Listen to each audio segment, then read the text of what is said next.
அஸ்ஸலாமு அலைக்கும் வரஹ்மத்துல்லாஹி வபரகாத்துஹு. கண்ணியத்திற்குரிய எல்லாம் வல்ல அல்லாஹ் ஜல்லஷானஹு தஆலாவின் நல்லடியார்களே, அல்லாஹுடைய பேரருளால் மறுமையிலே நாம் வெற்றி பெறுவதற்காக நாம் தவற விட்டிருக்கிற காரியங்கள் என்னென்ன, நம்முடைய நல்லறங்களை நாமே பாழாக்கி கொள்ளக்கூடிய காரியங்கள் எவை என்பதையெல்லாம் கடந்த சில வாரங்களாக நாம் அறிந்து வருகிறோம். அதில் ஒரு முக்கியமான இன்னொரு விஷயம் என்னவென்றால், அல்லாஹ் ரப்புல் ஆலமீன் நம்மை சிலரை வசதி படைத்தவர்களாகவும் பலரை அந்த வசதி படைத்தவர்களை சார்ந்து நிற்கக்கூடியவர்களாகவும் படைத்திருக்கிறான். பொருளாதார வசதியிலே அனைவரும் சமமான நிலையிலே இருக்கவில்லை என்பதை நாம் அறிந்து வைத்திருக்கிறோம். யாருக்கு அல்லாஹ் வசதி வாய்ப்புகளை தந்திருக்கிறானோ, பலரை வைத்து வேலை வாங்கக்கூடிய அளவுக்கு யாருக்கு அல்லாஹ் செல்வத்தை மாறி வழங்கி இருக்கிறானோ, அவர்கள் தங்களுக்கு கீழே பணியாற்றக்கூடியவர்கள் விஷயத்திலே பொறுப்போடும் கவனத்தோடும் மார்க்கம் வகுத்து தந்திருக்கிற வரம்புக்கு உட்பட்டும் அவர்களை கவனிக்கவில்லை என்று சொன்னால் அது கூட மறுமையிலே நம்முடைய வெற்றியை பாதிக்கும், நமக்கு அது ஒரு பெரிய பிரச்சனை ஏற்படுத்தும் என்று நபிகள் நாயகம் ஸல்லல்லாஹு அலைஹி வஸல்லம் அவர்கள் பல சந்தர்ப்பங்களிலே நமக்கு எச்சரிக்கை செய்கிறார்கள். பொதுவாக செல்வந்தர்கள் அல்லது வீட்டிலே வேலைக்கு ஆட்களை வைத்திருக்கக்கூடியவர்கள், தங்களுக்கு கீழே 2 பேரை வைத்து வேலை வாங்கக்கூடியவர்கள் யாராக இருந்தாலுமே அவர்கள் தங்களை உயர்ந்தவர்களைப் போலவும் தங்களிடத்திலே பணிபுரிகிற பணியாளர்களை பற்றி ரொம்ப கீழ்த்தரமான ஒரு மட்டமான எண்ணம் கொண்டவர்களாகவும் இருப்பதை நம்ம பார்க்கிறோம். ஏதோ இவர்கள் அந்த ஊதியம் கொடுக்கிற காரணத்தினால அவங்கள ஒரு அடிமையை விட கீழாக நடத்துகிற காட்சியெல்லாம் பார்க்கிறோம். அவர்களும் தங்களை போன்ற ஒரு மனிதர்கள் தான், அவர்களுக்கும் உணர்வுகள் இருக்கின்றன, அவர்களுக்கும் ஆசாபாசங்கள் இருக்கின்றன, அவர்களுக்கும் சுயமரியாதை இருக்கிறது என்பதையெல்லாம் கவனத்தில் கொள்ளாமல் அவர்களை ரொம்ப ஒரு மட்டரகமாக நடத்துகிற ஒரு நிலைமையை நம்ம பார்க்கிறோம். நபிகள் நாயகம் ஸல்லல்லாஹு அலைஹி வஸல்லம் அவங்களுடைய காலத்தில் இது மாதிரி எண்ணம் கொண்டவர்களை எல்லாம் நபி ஸல்லல்லாஹு அலைஹி வஸல்லம் அவர்கள் கடுமையாக கண்டித்து அறிவுறுத்தி இருக்கிறார்கள். அபூ தர் கிஃபாரி என்கிற ஒரு நபித்தோழர் தன்னிடத்திலே பணியாற்றுகிற ஊழியரை பற்றி ஊழியரிடத்திலே ஒரு கோபத்தில் திட்டி விடுகிறார். திட்டும் பொழுது அவருடைய தாயையும் சேர்த்து திட்டும் பொழுது தாய் தகப்பனை இழுத்து திட்டவும் இல்லையா, அந்த மாதிரியான ஒரு வாசகத்தை பயன்படுத்தி அவர் திட்டுகிறார். இது நபிகள் நாயகம் ஸல்லல்லாஹு அலைஹி வஸல்லம் அவர்கள் கடந்து செல்லும் பொழுது காதிலே விழுந்து விடுகிறது. உடனே அவரை கூப்பிட்டு சொன்னார்கள், இன்னக்க இம்ரவுன் ஃபீக ஜாஹிலியா, உன்னிடத்தில் இன்னமும் அறியாமை தனம் குடிகொண்டிருக்கிறது, அதிலிருந்து விடுபட்டு இஸ்லாத்துக்கு நீ வந்துட்ட, அறியாமை காலத்தினுடைய எல்லா பழக்கங்களிலிருந்து விடுபட்டு இருக்கிறாய்.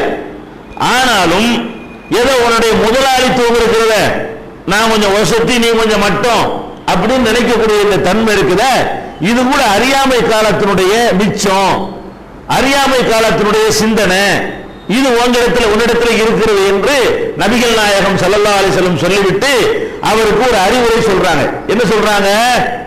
இன்ன இஹ்வானக்கும் ஹவலுக்கும், உங்களுக்கு கீழே இருக்கக்கூடிய பணியாளர்கள் இருக்கிறார்களே, அவர்கள் உங்களுடைய காரியங்களை சீராக நடத்துவதற்கு உதவக்கூடியவர்கள். அவங்க இல்லைன்னா உங்களுக்கு செயல்பட இயலாது. ஏதோ உங்களுக்கு கீழே இருக்கிறாங்க, நீங்க என்ன செய்து இருக்கிறீங்க, அவர்கள் எல்லாம் இல்லை என்று சொன்னால் நீங்கள் செய்கிற இந்த காரியம் ஒண்ணுமில்லாம போய்விடும். அப்ப அவர்கள் உங்களுடைய காரியங்களை சீராக நடத்துவதற்கு உதவக்கூடியவர்களாக இருக்கிறார்கள். ஜஅலஹுமுல்லாஹு தஹத ஐதீக்கும், உங்களுக்கு கீழே அல்லாஹ் அவர்களை தந்திருக்கிறான். நாளைக்கு மாறினா உல்டாவா மாறிக்கிறோம், அவர்களுக்கு கீழே நீங்க இருக்கிற மாதிரி கூட வந்துடும். அதுக்கு ரசூல் ஸல்லல்லாஹு அலைஹி வஸல்லம் சொல்றாங்க, அல்லாஹ் இப்போ உங்களுக்கு கீழே அவர்கள் இருக்கிற மாதிரி வைத்து விட்டான். ஃபமன் கான அஹூஹு தஹத யதிஹி, யாருடைய கீழே யாருக்கு கீழே ஒரு பணியாளர் இருக்கிறாரோ அவரிடத்தில் நீங்கள் எப்படி எல்லாம் நடக்க வேண்டும் தெரியுமா? ரசூல் ஸல்லல்லாஹு அலைஹி வஸல்லம் சொல்லி காட்டுகிறார்கள், உங்களிடத்திலே பணியாளர்கள் இருப்பார்களே ஆனால் ஃபல் யுத்இமுஹு மிம்மா யகுலு, அவர் எதை உண்ணுகிறாரோ அதையே தன்னுடைய பணியாளருக்கு உண்ண கொடுக்க வேண்டும். உங்கள்கிட்ட வேலை பார்க்கிறார் என்று சொன்னால் நம்ம என்ன சாப்பிடுறோம் அந்த சாப்பாட்டை தான் அவருக்கும் நம்ம சாப்பிட கொடுக்க வேண்டும். ஒரு யுல்பிசுஹு மிம்மா யல்பசு, அவர் எதை அணிகிறாரோ, தான் எதை அணிகிறாரோ அதையே தான் தன்னிடத்தில் உள்ள ஊழியருக்கும் அணிய கொடுக்க வேண்டும். தான் அணிகிற ஆடையை அடுத்தவருக்கும் ஊழியருக்கும் கொடுக்க வேண்டும், தான் உண்ணுகிற உணவை தான் அவருக்கும் கொடுக்க வேண்டும். ரசூல் ஸல்லல்லாஹு அலைஹி வஸல்லம் அவருக்கு அறிவுரை சொல்றாங்க. அதே மாதிரி சொல்றாங்க, வலா துகல்லிபுஹும் மா யக்லிபுஹும், அவர்களுக்கு சக்திக்கு மீறிய வேலையை கொடுத்தவர்களை நீங்க சிரமப்படுத்த கூடாது. உங்களுக்கு தெரியும் இதை இவருக்கு செய்ய இயலுமா, இவ்வளவு நேரம் ஒரு மனிதனால் உழைக்க இயலுமா, இவ்வளவு பெரிய வேலையை ஒரு மனுஷனுக்கு தொடர்ச்சியா செய்ய இயலுமா என்று நீங்கள் கணக்கிட்டு மதிப்பிட்டு இவ்வளவுதான் வேலை கொடுக்கணும் என்பதை தீர்மானித்து அளவோடு வேலை கொடுக்க வேண்டும். ரசூல் ஸல்லல்லாஹு அலைஹி வஸல்லம் சொல்றாங்க. சில நேரங்களில் ஒரு அவசரமான நேரத்தில் கொஞ்சம் கூடுதல் வேலை கொடுக்க வேண்டி வந்தால் ரசூல் ஸல்லல்லாஹு அலைஹி வஸல்லம் சொல்றாங்க, ஃபயின் கல்லஃப்துமூஹும், அப்படி அதிக வேலை கொடுக்க வேண்டியது வந்தால் ஃபஅயினுஹும், அவங்களோட சேர்ந்து நீங்க துணையாக இந்த வேலையை செய்யுங்க. அப்ப அது மாறிக்கணும், அவனுக்கு அந்த கசப்பு வராது, அவனுக்கு நம்ம ஒரு மூட்டையை தூக்கிக்கிறதுல அந்த மாதிரி செய்து கொண்டோமையானால் கஷ்டமான வேலை கொடுக்கிறாங்க, நீனும் பங்கெடுத்து பாரு என்று பெருமானார் ஸல்லல்லாஹு அலைஹி வஸல்லம் அவர்கள் அபூதர் கிஃபாரி அவர்களுக்கு இந்த அறிவுரையை சொல்றாங்க. இதுக்கு பிறகு அபூதர் கிஃபாரியை எங்க பார்த்தாலும் சரி அவருடைய வேலைக்காரர்களோடு ஒன்னா போனாங்கன்னு சொன்னா யாரு அபூதர் யாரு வேலைக்காரன்னு தெரியாது. இவர் என்ன Dress போட்டிருக்கிறாரோ அந்த Dressோட தான் அவரும் கூட வருவார். யாரு இதற்கு பணியாளராக இருக்கக்கூடிய யாரா இருந்தாலும் வெளியே அழைத்து சென்றால் இவர் போட்டிருக்கிற தரத்துக்கு கொஞ்சமும் குறைவில்லாமல் அதே மாதிரியான ஆடை அணிவித்தரவாகத்தான் தன்னுடைய பணியாளரையும் அபூதர் கிஃபாரி அவர்கள் அழைத்து செல்வார்கள் என்ற செய்தியை புகாரி உள்ளிட்ட பல நூல்களில் நம்ம பார்க்கிறோம். இது எதுக்கு? நம்மிடத்துல பணி செய்யக்கூடியவங்க எல்லாம் மட்டம்னு கிடையாது, ஏதோ ஒரு சூழ்நிலை காலச்சக்கரத்தை அல்லாஹ் அப்படி அமைச்சிருக்கிறான். ஒருத்தங்க மேல ஒருத்தங்க கீழே இருக்கும். காசு கொஞ்சம் கூட வந்தா நம்ம வசதியா, ஒருத்தன காசு கம்மியா இருக்கிறனால அவன் மட்டமா அப்படி நினைத்து கொண்டு இருக்கிறார்கள் நிறைய பேர். அதுகூட ரசூல் ஸல்லல்லாஹு அலைஹி வஸல்லம் அவர்கள் இதையும் எச்சரிக்கை பண்றாங்க. அது மாத்திரமில்ல, அபூ மஸ்ஊத் என்ற ஒரு சஹாபி தன்னுடைய ஊழியரை போட்டு அடிக்கிறார். அபூ மஸ்ஊத் என்கிற சஹாபி தன்னுடைய ஊழியரை அடித்துக் கொண்டிருக்கும் போது ரசூல் ஸல்லல்லாஹு அலைஹி வஸல்லம் அவர்கள் வந்துட்டாங்க. அந்த இடத்துல வந்தவனை ஏலம் அபூ மஸ்ஊத், அபூ மஸ்ஊதே சொல்றத கேளுங்கறாங்க. அவர் அந்த கோபத்தில் அடிச்சுட்டு இருக்கிற விலங்கலை திருப்பி திருப்பி 3 தடவை சொல்றாங்க. 3வது தடவை தான் சொல்வதை திரும்பி பார்த்து நபி ஸல்லல்லாஹு அலைஹி வஸல்லம் அவர்கள் நம்மளை கூப்பிடுறாங்க என்று சொல்லி அந்த கையில் வைத்திருக்கிற அந்த சாட்டையை சவுக்கையை கீழே போடுறாரு. அப்ப சொல்றாங்க ரசூல் ஸல்லல்லாஹு அலைஹி வஸல்லம், அபூ மஸ்ஊதே, இவர் மீது உனக்கு எவ்வளவு சக்தி இருக்கிறதோ அதை விட உன் மீது அல்லாஹ்வுக்கு சக்தி அதிகம். இவர் அடிக்க உனக்கு சக்தி இருக்குதுன்னு அடிக்கிற, ஏதோ உன்ட்ட வேலைக்கு வந்துட்டா கஷ்டப்பட்டு உன்னை சார்ந்து நிக்கிறாங்க நீ அடிக்கிற. உனக்கு இவருக்கு உள்ள வித்தியாசத்தை விட உனக்கு அல்லாஹ்வுக்கு ஒரு வித்தியாசம் இருக்கு. அவன் உன்னை அடிக்கிறதுக்கு எவ்வளவு கூடுதல் சக்தி படைத்திருக்கிறானே, அப்படி ஒருத்தர் நம்மளை பார்த்துட்டு இருக்கான்னு நினைக்க வேண்டாமா நீ என்று ரசூல் ஸல்லல்லாஹு அலைஹி வஸல்லம் அவர்கள் ஊழியர்களை அடிக்கிறதை பார்த்துவிட்டு, உன்னை விட அல்லாஹ் உன் மீது அல்லாஹ் சக்தி பெற்றவனா இருக்கிறான், நீ இவன் அடிக்கிறதுக்கு உனக்கு எவ்வளவு சக்தி இருக்கிறதோ அதை விட உன்னை அடிக்கிறதுக்கு அல்லாஹ்வுக்கு சக்தி கூட இருக்குது. இதற்கு பிறகு என் வாழ்நாளில் நான் ஒருவரையும் அடித்ததில்லை என்று சொல்றாரு. இந்த ஒரு அறிவுரைக்கு பிறகு என் வாழ்நாளில் என் ஊழியர்கள் யாரையும் கை நீட்டி நான் அடித்ததே கிடையாது என்று அந்த அபூ மஸ்ஊத் என்கிற சஹாபி சொன்ன செய்தியையும் முஸ்லிம் போன்ற சஹீஹான ஆதாரபூர்வமான ஹதீஸ் நூல்களில் நம்ம காண்கிறோம். அப்ப இது ஊழியர்கள்ட்ட கனிவாக மென்மையாக நடந்து கொள்ள வேண்டும், அன்போடு நடந்து கொள்ள வேண்டும். அவர்களுக்கு தேவையான உணவு உடைகளை எல்லாம் நம்ம தான் பூர்த்தி செய்ய வேண்டும். நம்மளை சார்ந்து நிக்கிறாங்க நல்லா தெரிகிறது, இவங்களுக்கு வேற சோர்ஸ் இல்ல, இவங்க நம்மளை சார்ந்தா நிக்கிறாங்க, இவங்களுக்கு நல்லது கெட்டதுக்கெல்லாம் நம்ம தான் பொறுப்பு, நமக்கு தந்திருக்கிற வசதி எல்லாம் அவங்களுக்கு கொடுக்கல அப்படிங்கிறத நினைக்க வேண்டும். இன்னும் சொல்வதாக இருந்தால் நமக்கு அல்லாஹ் தந்திருக்கிற வசதியை இவங்களால தான் நினைக்கணுமா. ரசூல் ஸல்லல்லாஹு அலைஹி வஸல்லம் சொல்றாங்க, ஸஅத் ரலியல்லாஹு அன்ஹு அவர்களுக்கு ஒரு எண்ணம், என்ன எண்ணம்? தனக்கு கீழே உள்ளவங்களை ஒரு மட்டமா நினைக்கிறார், பின்னாடி மாத்திக்கிட்டார். அவர் ஆரம்ப காலத்து அறியாமை கால பழக்கத்தில் என்ன நினைக்கிறார்னு கேட்டா, தனக்கு தனக்கு கீழே உள்ளவங்களை விட சிறப்பு அதிகம் அப்படின்னு நினைக்கிறார். ஒரு யுத்த காலத்தில் போகும்பொழுது இவங்க எல்லாம் பாரதூரமாக ஸஅத் அவர்கள் போர்க்களத்தில் இறங்கி யுத்தம் செய்கிறார். இந்த போர்க்களத்தில் பலவீனர்கள் வருவாங்க இல்லையா, சும்மா ஒப்புக்கு சப்பானியா நம்பர் அதிகமாக்குறதுக்காக வேண்டி சிலர் சேர்த்திருப்பாங்க. இவங்க பெருசா அவ்வளோ ஒரு யுத்தத்துக்குள்ள வரமாட்டாங்க. ஆனா நம்பர் காட்டுறதுக்கு நிற்பாங்க. தலையை எண்ணும் பொழுது இவங்க ஒரு பெரிய பழைய தெரிவாங்க. அதே நேரத்தில் வீர வீர பராக்கிரமசாலிகளும் களத்தில் நிற்பார்கள்.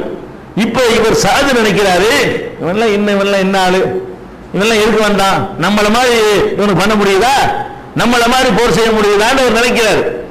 இதை ரசூல் ஸல்லல்லாஹு அலைஹி வஸல்லம் இவர் நினைக்கிறத வெளிப்படுத்துறாரா, இது ரசூல் ஸல்லல்லாஹு அலைஹி வஸல்லம் அவருக்கு தெரிஞ்சிருச்சு. உடனே அவரை கூப்பிட்டு சொல்றாங்க, ஹல் துன்சரூன வ துர்ஸகூன இல்லா பில் ஓஃபாயிக்கும், உங்களுக்கு இது மாதிரி களத்தில் உதவி கிடைக்கிறது என்று சொன்னால், அல்லது உங்களுடைய குடும்பத்தில் அல்லாஹ் ரிஸ்க் அதிகமாக தருகிறான் என்று சொன்னால், அது எதனால் கிடைக்கிறது உங்களுக்கு தெரியுமான்னு இருக்கிறாங்க. இந்த மாதிரி பலவீனர்களால் தான் உங்களுக்கு கிடைக்கிறது. ரசூல் ஸல்லல்லாஹு அலைஹி வஸல்லம் சொல்றாங்க, நீங்க ஒரு களத்தில் போய் ஜெயிக்கிறீங்க, உங்க வீரத்துக்கு அந்த வெற்றி கிடைக்கல, உங்களுக்கு பின்னாடி இந்த அப்பாவி அப்ராணிகளை கூட்டிட்டு போறீங்களே அவங்களுக்காக கிடைக்கிறது.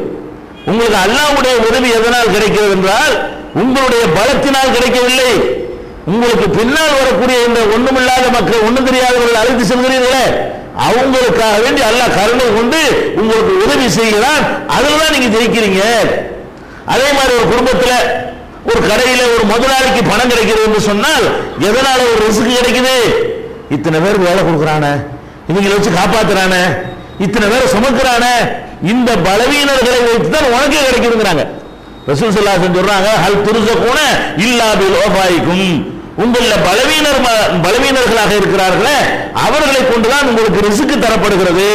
நம்ம மனசை மாத்திக்கணும். எப்படி பார்த்தனே, அவனும் நம்மை போன்ற சகோதரன், ஏதோ அல்லாஹ் ஒரு சந்தர்ப்ப நம்மள்ட்ட அவங்களை தந்துட்டான், அவங்களுக்கு நம்மளுக்கு மாதிரியான உணர்வுகள்லாம் இருக்கிறது என்று நம்ம நினைக்க வேண்டும். சில பேர் இருக்கிறார்கள், யார் யாருக்கெல்லாம் அள்ளி கொடுப்பார்கள், தன்னிடத்தில் வேலை செய்யக்கூடியவர்களுக்கு கூலியை கூட ஒழுங்காக கொடுக்காதவர்கள், கூலியை ஏமாற்றக்கூடியவர்கள், பேசிய கூலியை குறைக்கக்கூடியவர்கள், இப்படி எல்லாம் இருக்கிறத பார்க்கிறோம். அல்லாஹ் ரப்பல் ஆலமீன் சொல்வதாக நபிகள் நாயகம் ஸல்லல்லாஹு அலைஹி வஸல்லம் அவர்கள் இது பற்றி ஒரு கடும் எச்சரிக்கை நமக்கு சொல்றாங்க. என்ன கடும் எச்சரிக்கை?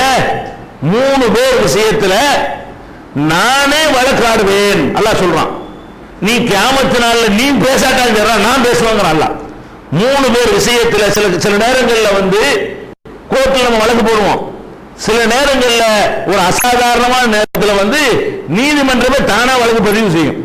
இந்த விஷயத்தை யாரும் முன்னுக்கு கொண்டு வரல என்ற உடனே நீதிமன்றமாக ஒரு முன் வந்து செய்யும், நீதிமன்ற அவமதிப்பு வழக்கு பதிவு செய்து கொண்டு நீதிமன்றமே அதை விசாரிக்கிற காட்சியெல்லாம் நீங்க பாக்குறீங்க. அல்லாஹ் என்ன பண்றான், இதுல என்ன காப்பி வச்சிருக்காங்க இவங்க, அல்லாஹ் வழிகாட்டுறான். அல்லாஹ் என்ன சொல்றான், நீங்க யாரு என்ற கம்ப்ளைண்ட் பண்ணாட்டாலும் சரி, 3 பேர் விஷயம் மறுமையில வந்தால் அவன் மன்னிக்க தயாரா இருந்தாலும் சரி, அவன் கூட தயாரா இருந்தாலும் சரி, நான் அவன் சார்பா நானே வழக்கு தொடுத்து நானே தீர்ப்பு அளிப்பேன், நானே அந்த வழக்கை தாக்கலும் பண்ணுவேன், நானே தீர்ப்பு அளிப்பேன் அப்படின்னு அல்லாஹ் சொல்வதாக நபிகள் நாயகம் ஸல்லல்லாஹு அலைஹி வஸல்லம் ஸலாகத்துன் அன ஹஸ்முஹும், 3 பேருடைய விஷயத்தில் நானே வழக்குரைப்பேன். மறுமை வழக்குரைப்பேன் யாருக்கு குறைக்க போனா அவனே அந்த வழக்கை எடுத்து சொல்லி இந்த வழக்குக்கு நான் இப்படி தீர்ப்பு அளிக்கிறேன்னு அவனை தீர்ப்பு அளிச்சிருவான் அல்லாஹ். அது 3 பேர் யாரு?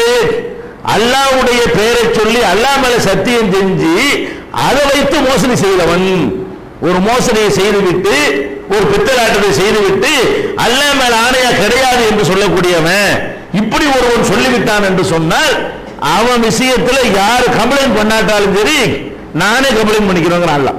மறுமை நாள்ல நானே கம்ப்ளைண்ட் பண்ணி நானே என்ன செய்வேன், தீர்ப்பளிச்சிருவேன். இது ஒருத்தன். இரண்டாவது ஆள் யாருன்னா, இப்ப இந்த காலத்துல கிடையாது. இரண்டாவது ஆள் ஒரு சுதந்திரமான மனிதனை பிடிச்சுக்கிட்டு போய் அடிமைன்னு வித்துடுறது. அந்த காலத்துல அடிமைன்னு ஒரு இனம் இருந்தது. மனிதர்கள் சந்தையில ஆடு மாடுகள் மாதிரி விற்கப்பட்டார்கள். அதை இஸ்லாம் பல விதங்கள்ல ஒழிச்சு கட்டிருச்சு. ஆனாலும் அப்படி ஒரு சுதந்திரமா இருக்கக்கூடிய ஒருத்தனை, அடிமை இல்லாத ஒருத்தனை பிடிச்சிட்டு போய் இவனை அடிமை தான் யாராவது வித்துப்பட்டான்னு சொன்னா அந்த வழக்கை நான் தான் எடுப்பேன், நானா பதிவு பண்ணுவேன் என்று அல்லாஹ் சொல்றான். இரண்டாவது. மூணாவது யாரு? ஒரு மனிதன் என்ன இருக்கிறான், ஒரு வேலையை வாங்கிறான், இஸ்தாஜர் அஜீரன் ஃபஸ்தௌஃபா, அவன் ஒரு வேலைக்கு ஆளை சேர்த்து முழுசா வேலையை வாங்கி கொள்கிறான். அவனுக்கு கூலி கொடுக்க மாட்டேன் என்கிறான். முழுசா கூலி கொடுப்பது இல்லை. இவன் கம்ப்ளைண்ட் பண்ணாட்டாலும் சரி நான் அதை கேட்பேன், நீ ஏன்டா இந்த மாதிரி ஒருத்தனை பண்ணலையா, ஏமாத்தினியா என்று நான் கேட்பேன். அப்ப இந்த 3 பேர் விஷயத்துக்கு நான் தான் வழக்குரைப்பேன் என்று அல்லாஹ் சொல்றானே, அதுல ஒருத்தன் யாரு? கூலி தொழிலாளிகள், வேலைக்காக சம்பளத்தை வாங்கக்கூடிய, சம்பளத்திற்கு வேலை செய்யக்கூடியவர்கள். அப்ப அவர்களுக்கு அல்லாஹ் வாதிட வர்றான் என்று சொன்னால் என்ன நிலைமை? அல்லாவே ஆர்குமெண்ட் பண்ண ஆரம்பிச்சுன்னா நம்ம ஜெயிச்சிருக்கோமா? மறுமையை டோட்டல் அவுட் ஆகி போயிடும். அப்ப நம்மளுடைய வேலை செய்யக்கூடிய ஒரு விஷயத்துல இவனுக்கு தட்டி கேட்க ஒருத்தர் இருக்கிறான், இவன் தட்டி கேட்க இயலாமல் இருக்கிறான், இவன் நம்மளை ஏற்று பேச முடியாது, நம்மகிட்ட 100 ரூபாய் சம்பளம் வாங்குறான், இவன் தன்னுடைய உரிமையை கேட்க மாட்டான், முதலாளின்னு சொல்லி அவன் அடங்கி போவான். ஆனால் நீங்க நினைக்கணும், இவனுக்கு கேட்க ஒருத்தர் இருக்கிறான், இவன் சார்பாக பேச ஒருத்தர் இருக்கிறான், இவன் சார்பாக நீதி வழங்க ஒருத்தர் இருக்கிறான், அவனை சுயமாக முன்வந்து அந்த வழக்கை பதிவு செய்வான் என்று பெருமானார் ஸல்லல்லாஹு அலைஹி வஸல்லம் எச்சரித்திருக்கிறார்களே. இந்த எச்சரிக்கையை தங்கள் வீடுகளிலே, தங்கள் கடைகளிலே, தங்கள் நிறுவனங்களிலே வேலைக்கு ஆள் வைத்திருக்கக்கூடிய ஒவ்வொருவரும் எண்ணி பார்க்க கடமைப்பட்டிருக்கிறோம். நபிகள் நாயகம் ஸல்லல்லாஹு அலைஹி வஸல்லம் அபூ மஸ்ஊத் என்று ஒரு சஹாபி, அபூ மஸ்ஊத் அப்துல்லாஹ் இப்னு அம்ர் இப்னு லாஸ், இந்த சஹாபி ஒரு பெரிய வசதியான ஒரு ஆள். இவர்கிட்ட நிறைய வேலையாட்கள் இருக்கிறார்கள். அவருக்கு ஒரு மேலாளர் அலுவலகத்துக்கு வர்றாரு, மேலாளர் வச்சு மேனேஜர். அவர் வந்த உடனே முதல்ல என்ன கேட்பாங்க தெரியுமா? உள்ள வர்றீங்க, நம்மள்கிட்ட வேலை பார்க்கிற அத்தனை பேருடைய சாப்பாட்டு விஷயத்துல முடிச்சிட்டியா? இன்றைய உணவு வேலையெல்லாம் ஃபர்ஸ்ட் முடிச்சுட்டு சீட்ல உட்காரு அப்படின்பாரு. அப்ப சொல்லிட்டு அவர் சொல்லுவாரு, கஃபா பில் மரி இஸ்மன், ஒரு மனிதன் செய்கிற நரகத்துக்கு செல்றதுக்கு பாவம் செய்யறான்ல, நிறைய பாவம்லாம் செய்ய வேண்டியது இல்லை, இந்த ஒரு பாவம் போதும். இப்ப நான் சொல்லக்கூடிய இந்த ஒரு பாவம் ஒரு மனுஷனை நரகத்தில் தருவதற்கு போதுமானதா இருக்கிறது. அது என்ன பாவம் தெரியுமா? தன்னுடைய பொறுப்பில் யார் இருக்கிறார்களோ அவர்களுடைய உணவை கொடுக்காமல் இருப்பது, அதை தடுத்து வைத்துக் கொள்வது, லேட் பண்ணுவது. அதை கொடுக்க வேண்டிய நேரத்தில் கொடுக்காம ஒன்னாந்தேதி சம்பளம் கொடுக்கணுமா இல்லையா? யார் யாருக்கோ கொடுப்பான், அவனுக்கு கொடு, இவனுக்கு கொடு, நான் தான தர்ம நன்கொடை எல்லாம் பிச்சுக்கிட்டு போவோம். அவன்கிட்ட வேலை செய்யறவனுக்கு கேட்டா 10ஆம் தேதிக்கு உனக்கு சம்பளம் பாருங்க. அவனுடைய உணவை, அவனுடைய சம்பளத்தை, அவனுடைய ஊதியத்தை தடுத்து வச்சுக்கிறீங்களே, கை உங்களுடைய கண்ட்ரோல் வச்சுக்கிறீங்களே, இது பாவமா? லேட் பண்ணி கொடுக்கிற பாவங்கிறாங்க. பாவத்தில் சின்ன பாவம் இல்ல, இதே போதும். ஒரு மனுஷனை நரகத்தில் தள்ளுவதற்கு இந்த ஒரு பாவம் போதுமானது என்று ரசூல் ஸல்லல்லாஹு அலைஹி வஸல்லம் சொல்ல நான் கேட்டிருக்கிறேன். முதல்ல சாப்பாட்டு வேலையை முடிச்சுடுங்க வா, அவர்களுக்கு தேவையான ஊதியங்களை வழங்கிவிட்டு தான் சீட்டில் வந்து உட்கார வேண்டும் என்று சொல்லி தன்னுடைய மேலாளரை பார்த்து அப்துல்லாஹ் இப்னு அம்ர் இப்னு ஆஸ் அவர்கள் சொல்லிவிட்டு இந்த நபி மொழி ஞாபகப்படுத்துறாங்க. இந்த நபி மொழி, ஒரு மனுஷன் செய்யற பாவம் நரகத்தில் தள்ளுவதற்கு எது போதும்? இதே போதும். ஒரு தங்களுக்கு கீழே வேலை செய்யறவனுக்கு கொடுக்க வேண்டிய நேரத்தில் கொடுக்காம இழுத்தடிக்கிறதுக்கு பாருங்க, தள்ளி போடுறதுக்கு பாருங்க, லேட்டா கொடுக்கறதுக்கு பாருங்க. அவன் பசிக்க நமக்கு சாப்பிட்டுருவோம், நமக்கு வீட்டில் அரிசி இருக்கு, பருப்பு இருக்கு, வகை வகையா குளிச்சிருக்கிறோம். இதை வாங்கிட்டு போய் நம்ம அரிசி வாங்கணும், இதை வாங்கிட்டு போனா தான் நான் அவனுக்கு மளிகை கடையில் நம்ம கடன் தருவான், அவனுக்கு கொடுப்பானா? நம்ம போய் ஒரு முதலாளியா இருக்கிறவன் எங்க போய் கடன் வாங்கி கொள்ளலாம். ஒரு சம்பளக்காரனுக்கு எவ்வளவு கடன் கொடுப்பான்? அவன் எப்படி வாழ்வான்? அவன் குடும்பம் எப்படி நடக்கு? நம்ம நம்பிதானே இருக்கிறான். அப்படிங்கிற ஒரு எண்ணம் இல்லைன்னா பாவத்திலேயே படு பயங்கரமான பாவம் இது. அவனை நரகத்தில் தள்ளுவதற்கு இதுவே போதுமானது என்று நபிகள் நாயகம் ஸல்லல்லாஹு அலைஹி வஸல்லம் அவர்கள் எச்சரிக்கை செய்கிறார்கள். இந்த விஷயத்தில், இந்த கூலி கொடுக்கிற விஷயத்துல ரொம்ப ஒரு தாராளமாகவும் டயத்துக்கு கொடுக்கக்கூடிய வகையிலையும் வேலைக்கு தகுந்த கூலி கொடுக்கிற விதத்திலையும் சமமான முறை நம்ம சாப்பிடுற மாதிரி அவனை சாப்பிட வைக்கணுங்கிற விதத்திலையும் அவனால் தான் நமக்கு ரிஸ்க் கிடைக்குதுங்கிற ஒரு எண்ணத்திலையும் நம்முடைய வாழ்க்கையை அமைத்துக் கொள்ள வேண்டும். அந்த 3 பேர் குகையில தங்கினார் சம்பவம் நீங்கள் அடிக்கடி கேள்விப்பட்டிருக்கிறீர்கள். ஒரு குகையில 3 பேர் போறார்கள், மழைக்காக ஒதுங்குகிறார்கள். கோயிலுக்குள்ள போனவன ஒரு பாறை உருண்டு வந்து அந்த வாசலை அடைத்து விடுகிறது. 3 பேரும் தாங்கள் செய்த நல்லறங்களை சொல்லி அல்லாஹ்விடம் துஆ செய்றாங்க, யா அல்லாஹ் எங்களை காப்பாத்து. ஒவ்வொருவரும் தன்னுடைய அல்லாஹ்வுக்காக செஞ்ச காரியத்தை நினைவுபடுத்தி சொல்கிறார். அதுல ஒருத்தர் சொல்றார், அந்த 3 பேர்ல ஒருத்தர் சொல்கிறார், இறைவா என்னிடத்துல ஒரு வேலைக்கு ஒரு ஆள் சேர்ந்தாரு, அவர் என்கிட்ட வேலை பார்த்தாரு, கூலியை வாங்க நாளைக்கு வர்றேன் வரவே இல்லை. அந்த கூலியை நான் எடுத்து தனியாக வைத்திருந்தேன், நாளைக்கு வருவார், நாளை கழிச்சு வருவார், அடுத்த வாரம் வருவார்னு காத்துக்கிட்டே இருந்தேன், அவர் வரவே இல்லை. கொஞ்ச நாளைக்கு பிறகு அதையே சும்மா வச்சிருப்பானே என்று அந்த கூலியை ஒரு முதலீடு செஞ்சேன். ஒரு ஆட்டை வாங்கி விட்டேன், அது குட்டி போட்டு போய் பண்ணை ஆகி போச்சு. அப்புறம் மாட்டை வாங்கி விட்டேன், மாட்டு பண்ணை உண்டாகி போச்சு. அப்புறம் ஒட்டகத்தை வாங்கி விட்டேன், ஒட்டக பண்ண உண்டாயிடுச்சு, அந்த வரவே இல்லை. கடைசியா ஒரு காலத்துல வந்து நான் உன்னிடத்துல வேலை செஞ்சேனே, அந்த கூலியை வாங்காம போயிட்டேனே, என் கூலியை தா என்று அவர் கேட்டார். இறைவா, நான் கூலியை மட்டும் கொடுத்தால் அவர் வாங்கி கொண்டு சென்றிருப்பார், அதை மட்டும் கொடுத்தாலே நான் நேர்மையாக நடந்திருப்பேன். இருந்தாலும் அவருடைய கூலியை தான் நான் முதலீடாக போட்டேன். அவர் வந்தால் இதை அப்படியே கொடுப்பது என்று நான் முடிவு செய்திருந்தேன். இது எனக்கு உனக்கு தான் தெரியும், அதனால் இந்த ஆடு மாடு பண்ணை எல்லாம் உனக்கு தான் என்று நான் சொன்னேன். அந்த மனிதன் சொன்னான், என்னை கேலி செய்யாத. இப்ப கேலி தானே சொல்லுவான், கூலியை கேட்டா 10 ரூபாய் கூலியை கேட்டா இந்த பண்ணையை எடுத்துக்கன்னா அவன் கேலி நினைக்கிறான். என்னை கேலி பண்ணாதப்பா, ஏழை வயிற்றில் அடிக்காதப்பான்னு அவன் சொன்னா, நான் கேலி எல்லாம் செய்யல, நெசமா தான் சொல்றேன், இது எல்லாமே உனக்கு தான் அப்படின்னு சொன்ன. அவன் ஆடு மாடு எல்லாத்தையும் ஓட்டி கொண்டு சென்றான். எனக்கு எந்த உறுத்தலும் வரவில்லை, எல்லாம் நான் உனக்காக தான் இதை செஞ்சேன், நான் உனக்காக இதை செஞ்சிருந்தால் எங்கள் இந்த குகையிலிருந்து காப்பாற்றுன்னு சொன்ன உடனே அந்த பாறை விலகி அவர்கள் வெளியே வந்தார்கள் என்று சொல்லி நபிகள் நாயகம் ஸல்லல்லாஹு அலைஹி வஸல்லம் அவர்கள் முன் சமுதாயத்தில் நடந்த ஒரு நிகழ்வை சுட்டி, இது கூட கூலி விஷயம் தான், கூலியை கரெக்டா கொடுக்கிற விஷயம் தான், கரெக்டா இல்ல மேலேயே கொடுக்கிறது.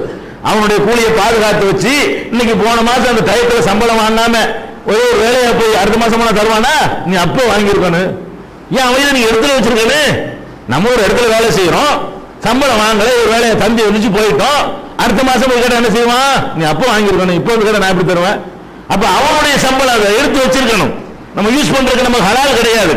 அதை எடுத்து வைத்து நம்ம செலவழிச்சு விட்டு நீ அன்னைக்கு வந்திருக்கணும் இன்னைக்கு வந்திருக்கணும் சொல்லலாமா? 50 வருஷம் கழிச்சு வரட்டுமே. அதை முதலீடு செஞ்சுட்டு அதோட லாபத்தையும் கொடுக்கிறாரு. அது முதலீடு செஞ்சு பெருகின பிறகு லாபத்தோடு சேர்த்து கொடுத்த அந்த ஒரு பண்பாடு எங்க? நம்ம வந்து லேட்டா உனக்கு சம்பளம் தரமாட்டேன்னு சொல்றோமே, அது எங்க?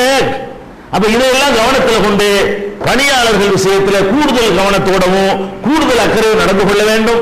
அதுபோக மார்க்க விஷயத்திலையும் அவர்களை நல்வழிப்படுத்துகிற வேலையை நம்ம செய்ய வேண்டும். நம்ம இடத்துல யாரால் பணியாற்றுவார்கள் என்றால் அவர்கள் முஸ்லீம் அல்லாதவர்களாக இருந்தால் நம்ம நடக்கிற நடத்தையே அவங்களை மாற்றும். அதுதான் நம்ம எல்லாம் இஸ்லாத்துக்கு வந்த நம்ம அப்பா பார்த்தோம்னா இந்த பயான கேட்ட இஸ்லாத்துக்கு வந்தாங்க.